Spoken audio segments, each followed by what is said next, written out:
So we start by sitting upright. The head is suspended from above. Body relaxed at ease. Let go of all the unnecessary tension in your muscles.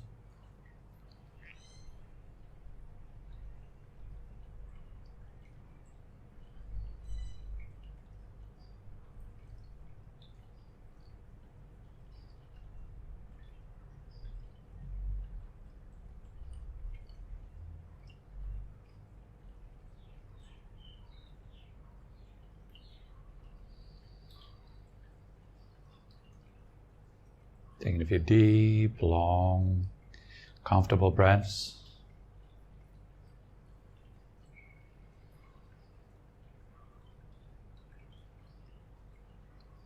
Let your breath gradually sink down into the belly.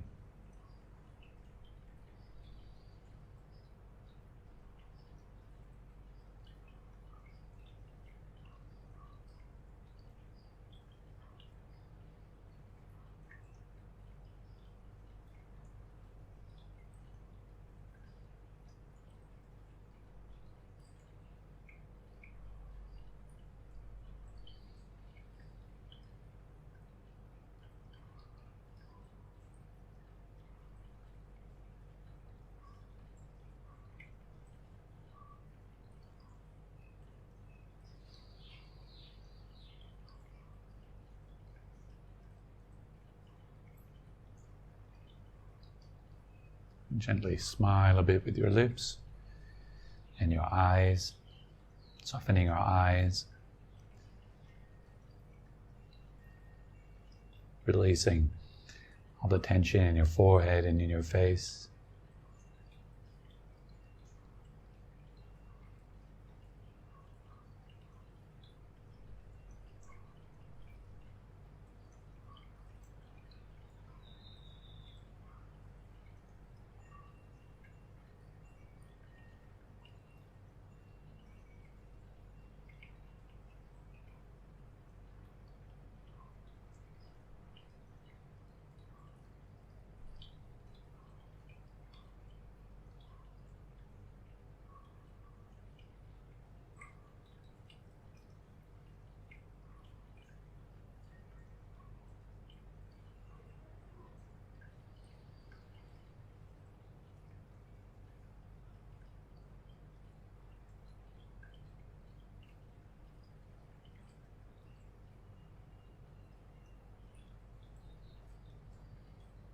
Gradually let your consciousness spread out into the whole body, saturating the whole body, feeling the entire body as you breathe in. And let the feeling become soft, spacious, released as you breathe out.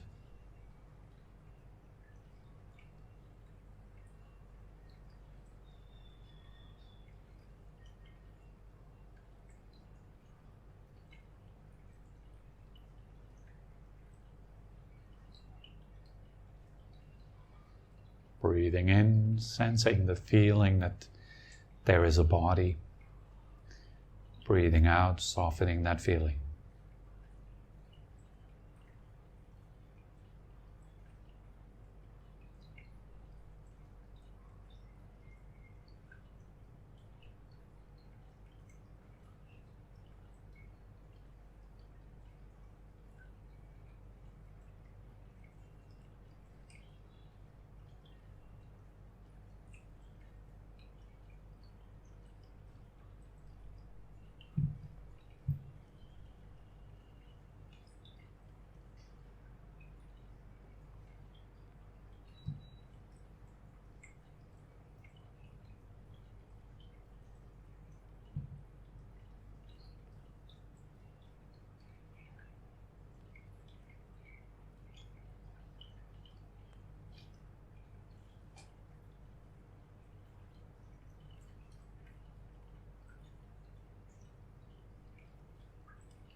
This very simple rhythm, breathing in feeling, breathing out softening, saturating the body with mind.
Think of your body as simply a cloud of feelings that exists in consciousness right now. We're not imagining any arms or legs, simply just perceiving this feelingness, movement of energy.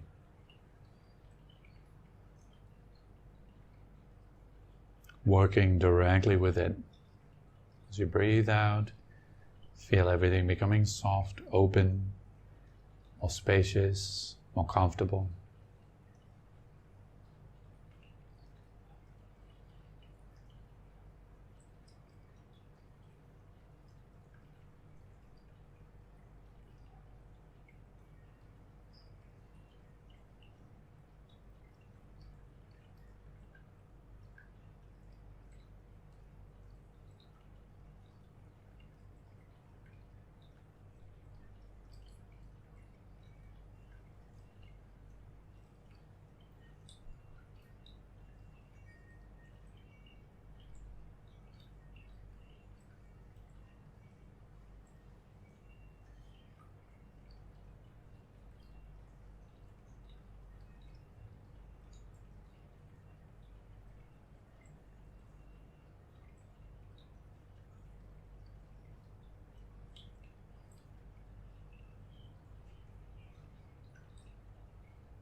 Feeling as if your entire body was made out of breath.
Also make sure to breathe in a way that feels nice, a way that you enjoy.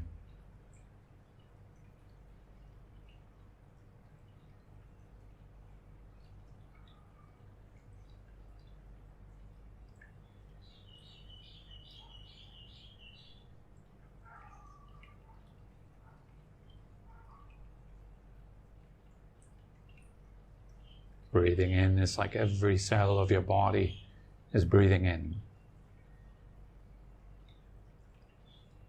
Breathing out, it's like every cell is breathing out.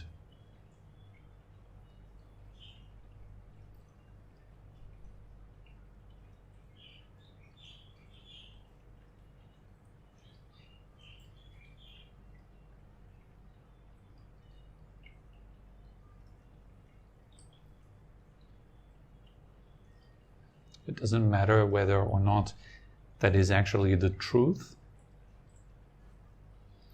What matters here is simply that you feel as if it was the truth.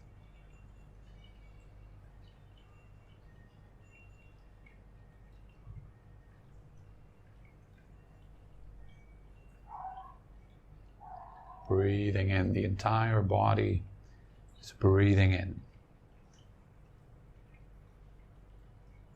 The entire body is made out of breath. Breathing out, same thing.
Also feeling with each out breath you become more calm, more clear, more centered.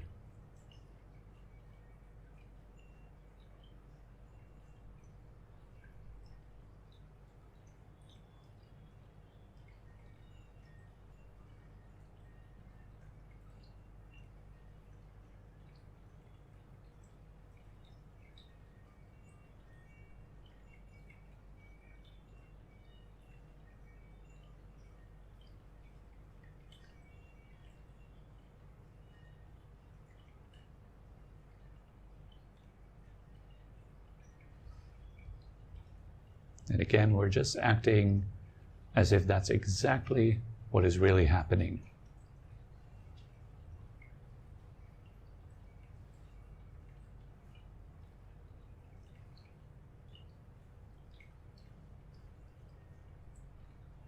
Knowing that with each out breath, everything settles down. The mind, the body become more clear, more centered.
We just observe the breathing.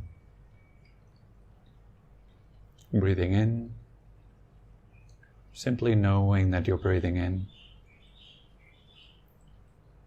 Breathing out, simply knowing that you're breathing out. Just staying with that simplicity.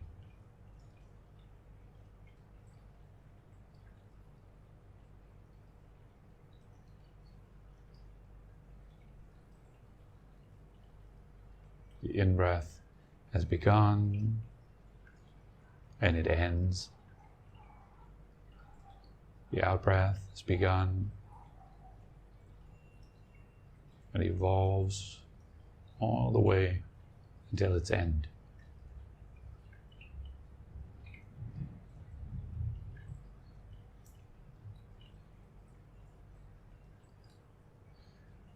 Just training the mind to keep that in mind, to remain mindful of the breathing, knowing the in and the out breath.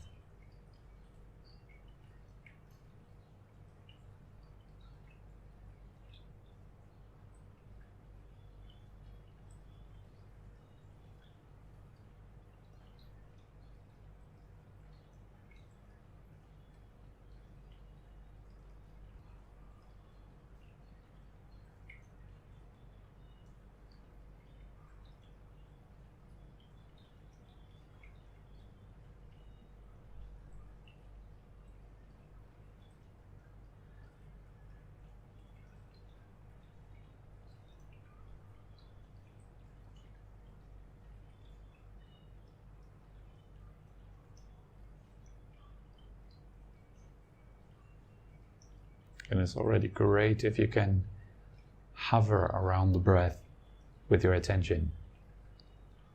You don't have to be super focused, just remain nearby. So you're never really completely forgetting that you're breathing in or out.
Just staying with this simplicity of knowing that I'm breathing in right now, knowing that I'm breathing out.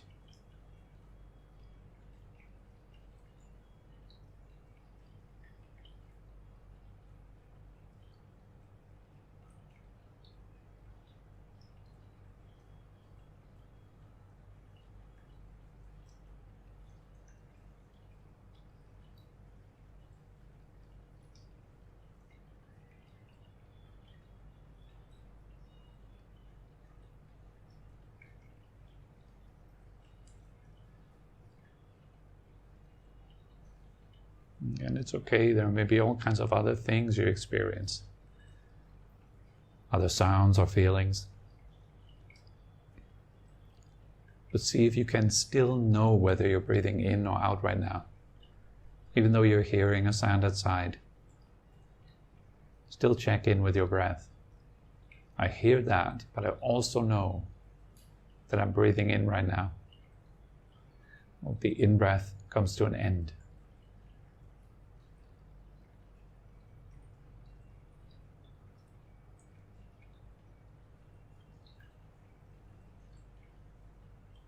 You may have varying degrees of awareness of your breathing. Sometimes you might be aware of the surrounding.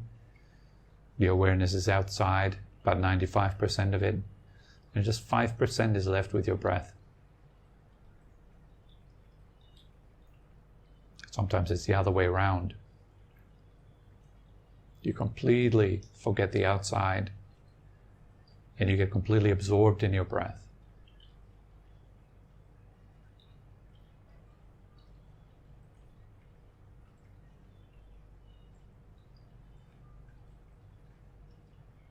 And then sometimes it's 50-50.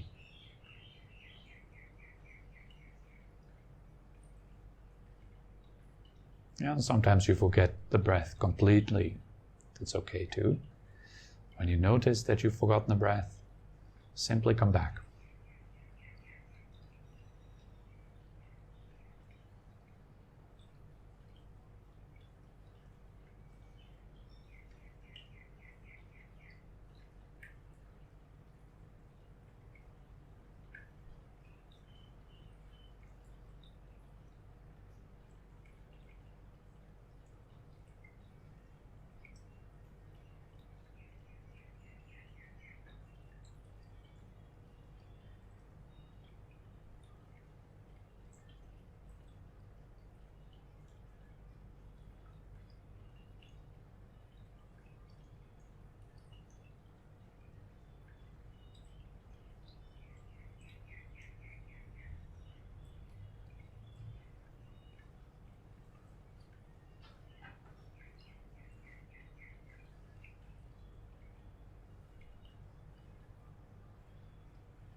As you devote yourself to this very simple task.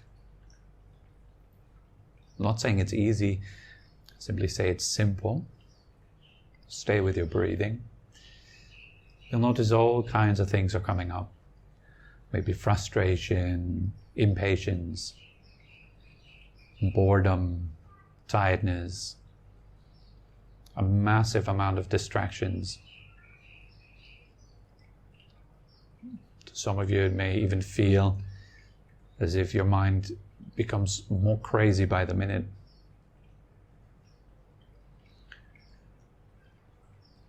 So no matter what comes up, regardless, you want to train yourself to simply return. Just coming back to the breath. Stoically, calmly, without judging, without being dismissive, simply coming back. Realizing this is the essence of the training. It's like doing push-ups. You go up, you go down. Going down is required, going up is required. And in meditation, similarly, each time you notice that you're distracted, and then you return, your mind is becoming a little bit more strong. You're training your mind like that.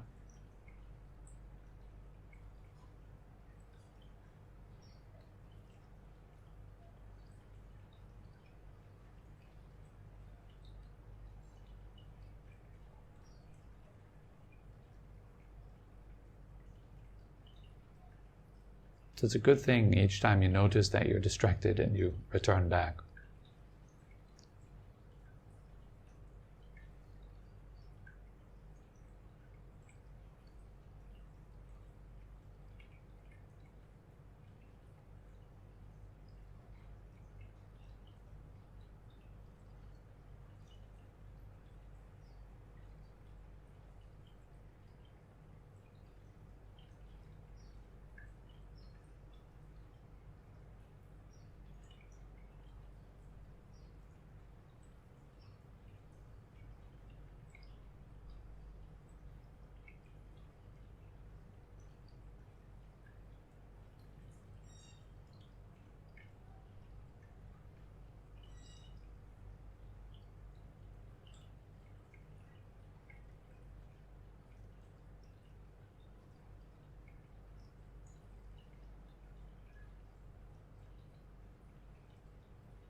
And in your own time, you can slowly come back. You can open your eyes. Perhaps stretch a little bit if you like.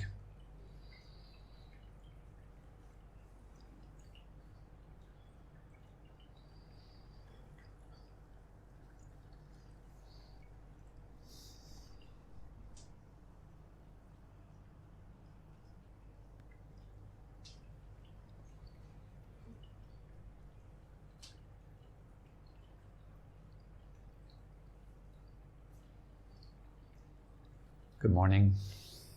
Good to see you.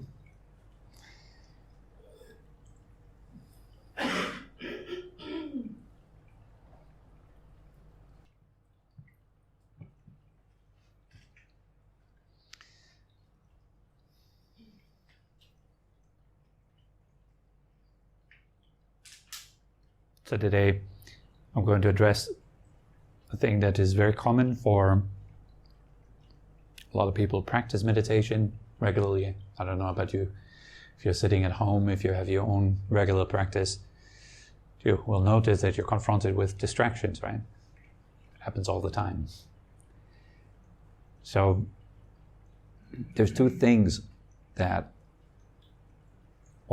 angles I would like to shine on this, two lights I'd like to shine on this topic of distraction. One is what causes them, and two, how to deal with them best. So let's start with what's causing distractions. And this is just one angle, right? All the teachings that are given here, all the explanations, these topics are incredibly complex. So please keep that in mind. Also, if you're listening to this online, we've got an audience is listening to these podcasts or teachings online, you may quickly get the idea that they hear this talk and that this is all that there is to say about this topic. That this is exhaustively covering distraction or something like this. It's not at all. It's just a tiny viewpoint. It's like a snapshot in time.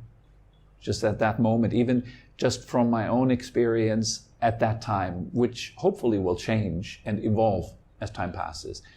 Hopefully I will contradict myself in some time.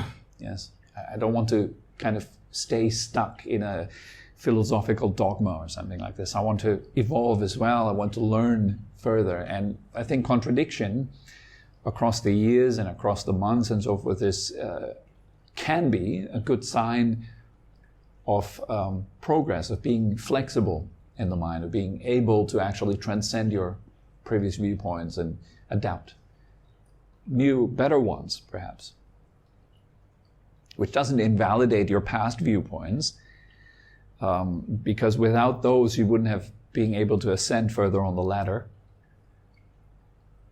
but maybe better for you at that time. So in a way, that's perhaps a good way to look at these teachings. They're just a tiny snapshot of a very complex field. So what causes distractions? I'd say it's an interest in the world. Okay, so you're having an interest in sensuality is the term. Meaning you're suspecting that there is some pleasure, some happiness, some goodness to be found within this realm of the senses. Meaning what you're perceiving right now, the room around you, the world around you, universe, your family and friends and your enemies and your work and all that kind of stuff. What that really is just simply sense experience. And that sense experience in this moment is overlaid by one central process, which is thinking.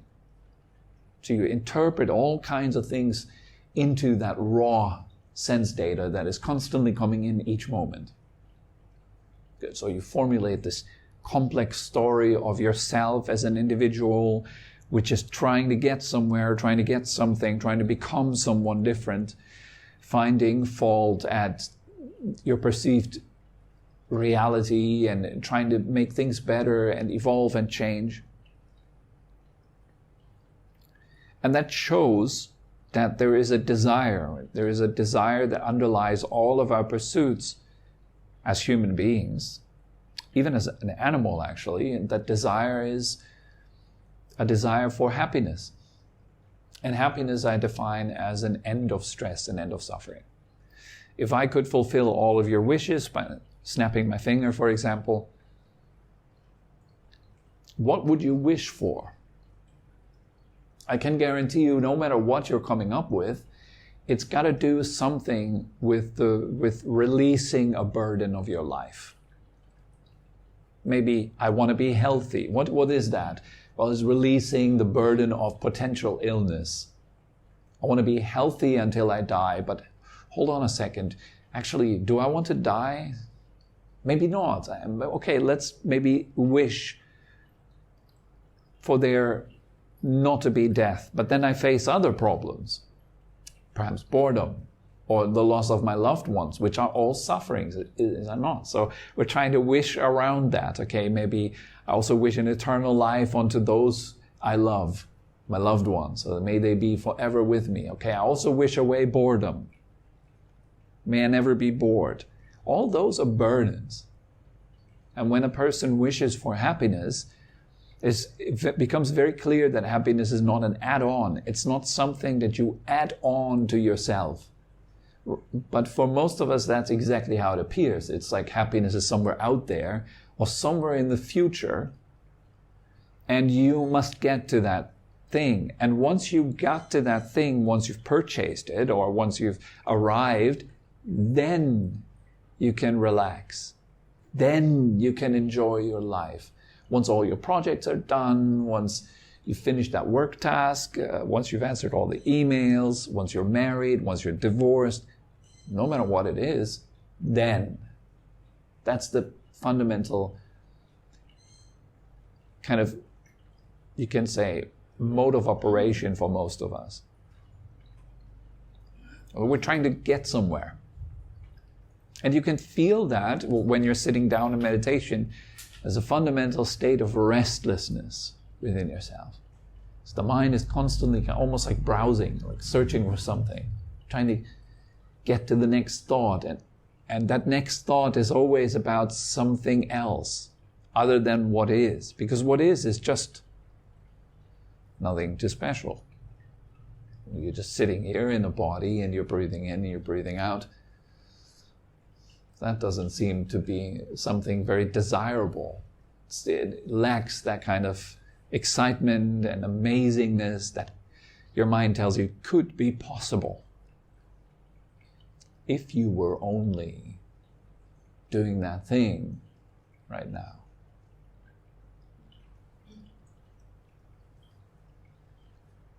So that there is this interest in thoughts that promise you something. There's also an interest in thoughts that pull you away from the misery of just experiencing yourself as you are. Then that's quite interesting. The way I see it, it's almost like there's two competing forces in the universe. Let's call them good and evil. And both they want your soul. Okay? So I'm using very archaic, old kind of language right now. I'm just playing with these kind of things, okay? So the force of good wants your soul, as well as the force of evil wants your soul. So what's the agenda? What's the goal of both of those forces? The goal of good, we can say, is complete peace, the end of suffering, eternal life.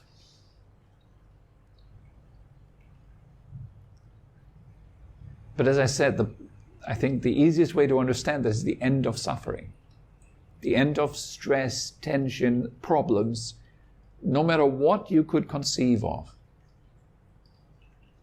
It's the end of that problem. You're just experiencing this unbelievable openness and freedom and, the end of all stress.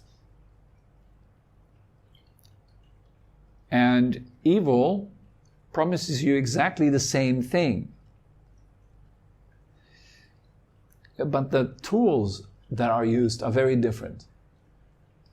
Okay, the good says, you must renounce that which weighs you down. Evil says, You must fully embrace what lifts you up. And what lifts you up is your senses. So, by fully embracing your senses, meaning you need to identify fully with your body and your intellect and sense activity. Because the promised land is there. It's on this earth. It's in your flesh. The problem is good says exactly the same.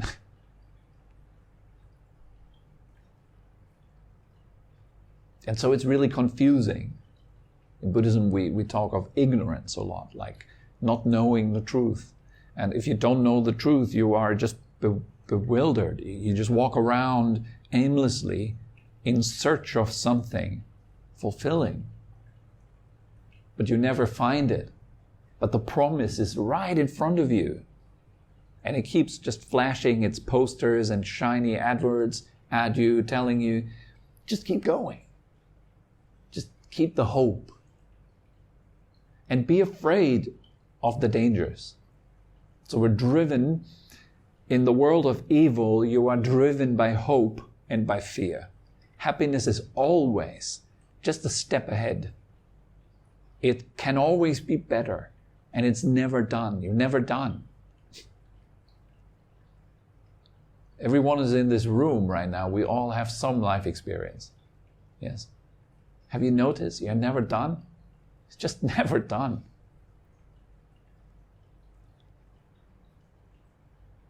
For me, I gradually start to realize that. But there is still this hope that one day I could be done with this thing, and then I can finally devote myself to what's good. But right now I have to deal with this first, and then I can meditate. But first I need to check my emails and get the important stuff done, and then I can tend to meditation, which is kind of the secondary thing, not that important. That's evil. And it's playing you. It says that the very thing that actually could give you exactly what you're looking for is secondary. It's not that important. In Thailand, for example, there's a lot of people who think, once I'm retired, once I'm older, there's time for meditation. When I'm old, I can meditate. Once I've raised my children, I've tended to my business, all that thing is done and over with, then I can go to the temples. And a lot of old people in Thailand actually like to go to the temples and have these study groups and, become very religious. It's almost as if old age is seen as a time that's for the practice, that's reserved for religion.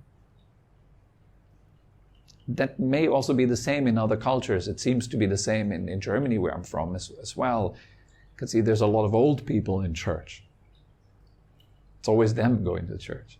Because maybe they know, I don't have much time left, so I might as well tend to something that eases my fears a little bit, and it gives me some more hope that after I've passed on, then I can be happy, or something like that. So, but you see, it's the same kind of agenda, isn't it? Once you died, then you can go to heaven. But not quite yet. Still the carrot, it's dangling in front of your face and telling you, first it was retirement, but once you're retired, then you figure out it's like, my body's breaking down, things get more and more hard to do, and I'm feeling more and more weak. I don't even have the energy to concentrate my mind, A lot of old people say, when you tell them, why don't you learn a little bit of Thai, like retirees that come to Thailand, why don't you learn a little bit of Thai? Oh, I'm too old for that. I can't learn it anymore. Then, the mind degrades. The older you get, the more the mind kind of, especially if you have never used it or you don't use it, the mind tends to become more and more fuzzy and tired. You just lack the energy to do the meditation, which you still have right now. So it's high time for us to actually start prioritizing what is a priority. Why is it a priority?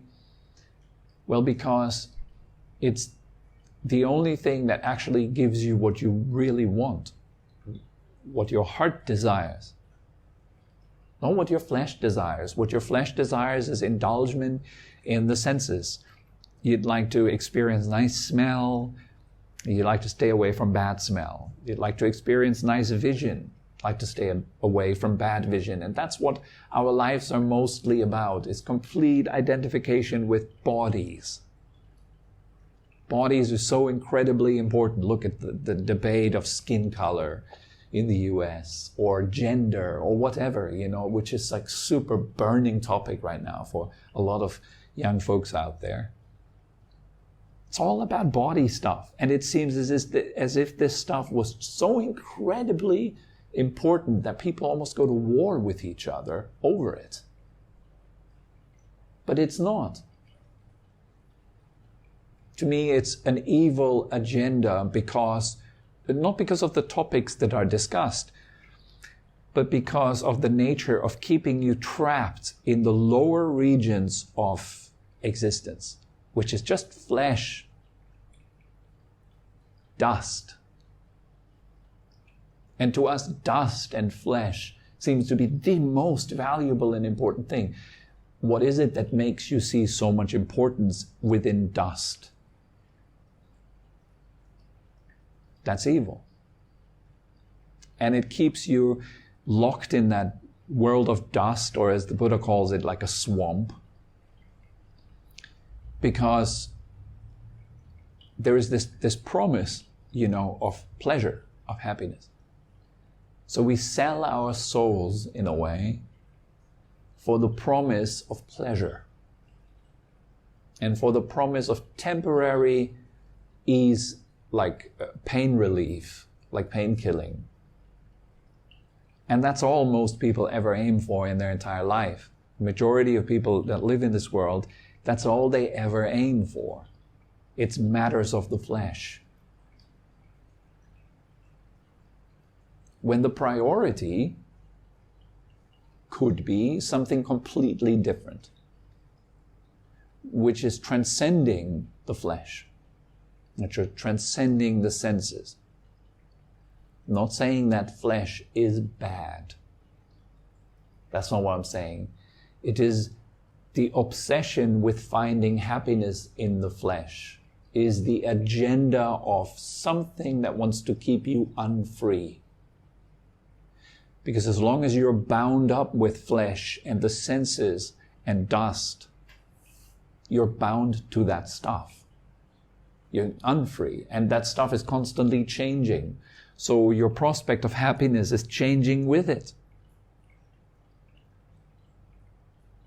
But there is no wonder, because the teachings of this world are exactly that: consume and produce. Roll yourself around within that dust. And that's all you can ever hope for. What you can hope for is that you get a bit of good dust for a little bit of time. But it won't ever be perfect, because there's always bad dust mixed in with it. So we're aiming for completely low goals. Most people are caught up in the lower regions, even of the flesh itself. That which is of the flesh, there is also lower driving forces and higher driving forces.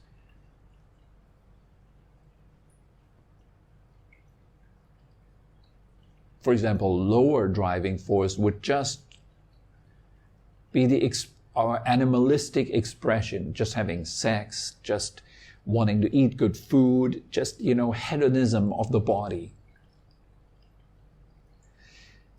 And the higher driving forces, even within the flesh, would, for example, be generosity or kindness, love and care for one another, and for your communities, and so on and so forth, genuine care. Not I care for you as long as you believe what I believe. And if you don't do that, go to hell or something like that. That's not love at all. This is just narcissism. It's a form of narcissism. Do what I want you to do. Otherwise you're bad. But I wish you to ascend and to use this vehicle, this body, kind of as a temple or a place of worship. Something that is a gateway to the sacred, a gateway to what is holy and good. Holy meaning complete. The word holy actually comes from an Old English word helic, which means whole nowadays, yes? So the root of the word holy is based on whole, complete. So meaning it embraces all facets of duality without being caught up in any one of them. Again, evil's agenda is for you to get caught up, to be bound up with a partial aspect of, either the flesh or the intellect.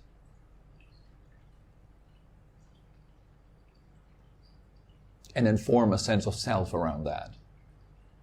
And get weighed down by that sense of self, carrying it like a burden.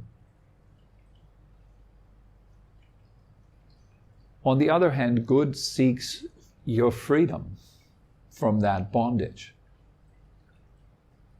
That, I would say, is heaven. It is the freedom, the openness, the spaciousness of being liberated from what weighs you down. Feels light, doesn't it?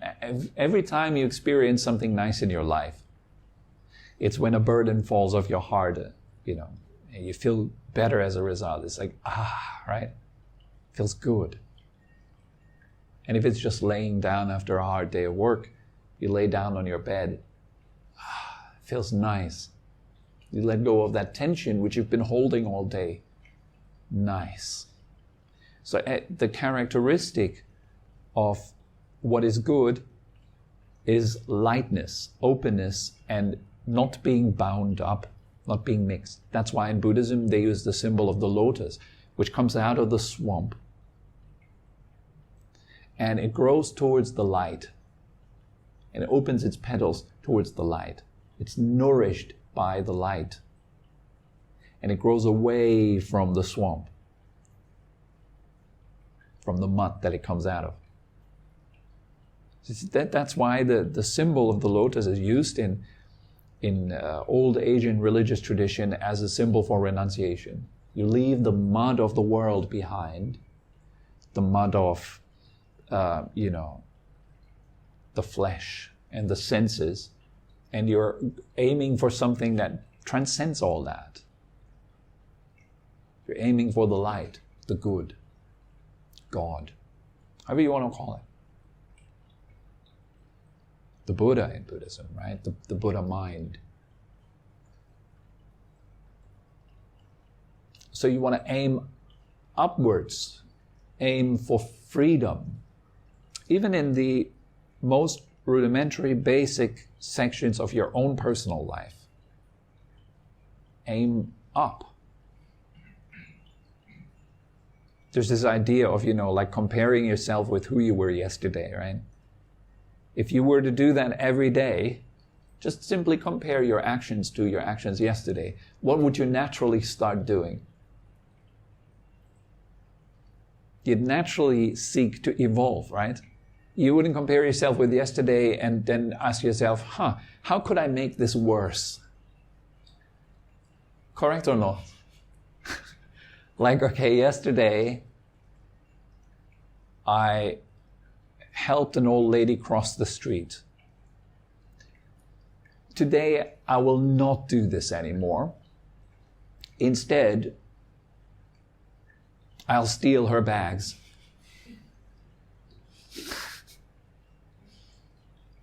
Or something like this. Like, how could I possibly screw up harder? How could I make my life worse? Nobody would do that. Nobody in their right mind.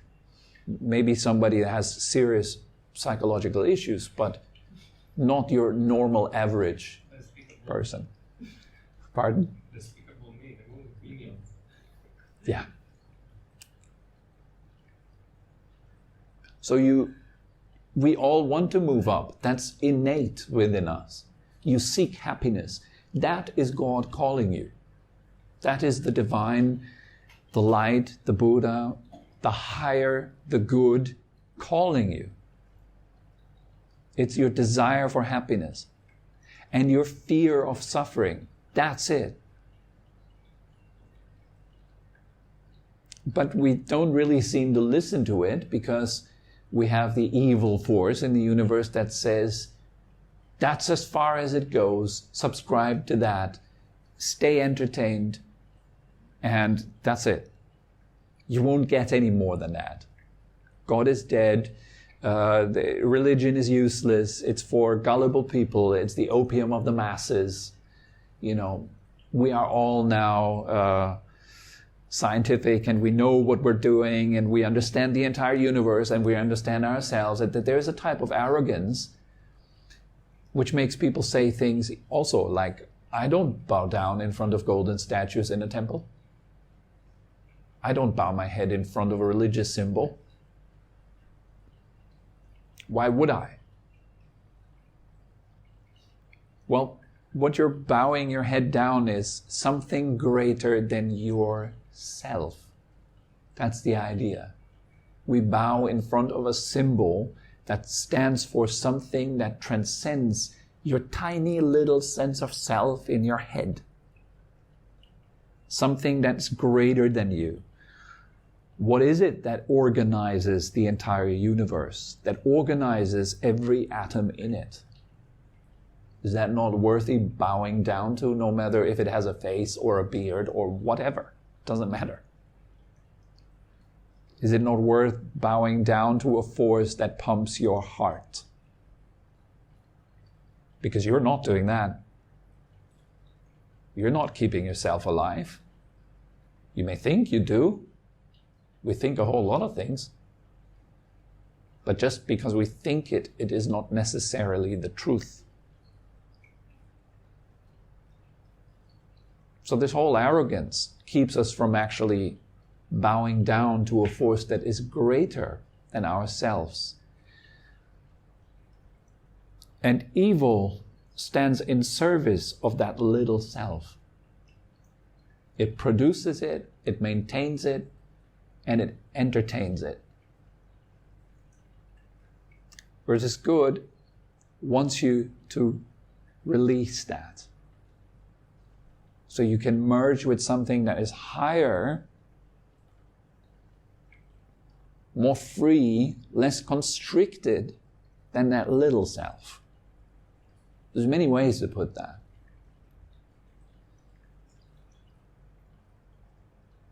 So distraction in your meditation practice, to come back to the root, why did I take this long explanation? The cause of distraction is precisely that. It's the belief that you can find salvation with stuff. And it's so enticing. It keeps you busy for the whole meditation session. Think about this, think about that. You have your shopping list, things that you lack, things you need to get. And it's super important because happiness is in those things. Once you set your priorities straight, and the highest priority is good, this is the first thought of the day, the last is dedicated to that. It's the understanding that I'm not running the show even though I think I do. And I need a lot of help and I'm pretty lost. And the only voice that is meaningful or good to listen to within myself is that voice that seeks true happiness and that seeks the end of suffering and guides me along that. What if I were to follow that? I'd use my discernment to really analyze it and see whether things could get better. And what would it take? And what would it mean for things to be better? What would it mean for myself to get better?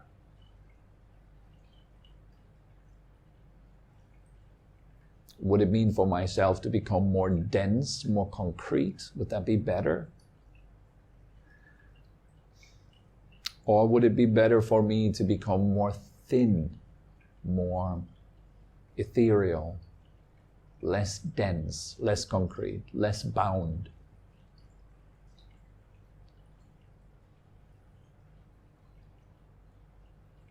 So if you got your priorities straight, and that's especially easy for people who already are religious, for example. They are, hopefully, practiced well at surrender to something that is higher than themselves. They're following a call to something that is supreme. So it makes them less egotistical, it makes them more open, hopefully. There's lots of atrocity in the name of religion. I'm well aware of that. But that's not religion. Not to me. It's confusion masking as religiousness. It's the ego, it's Satan wearing a priest's dress, something like that. There's plenty of that.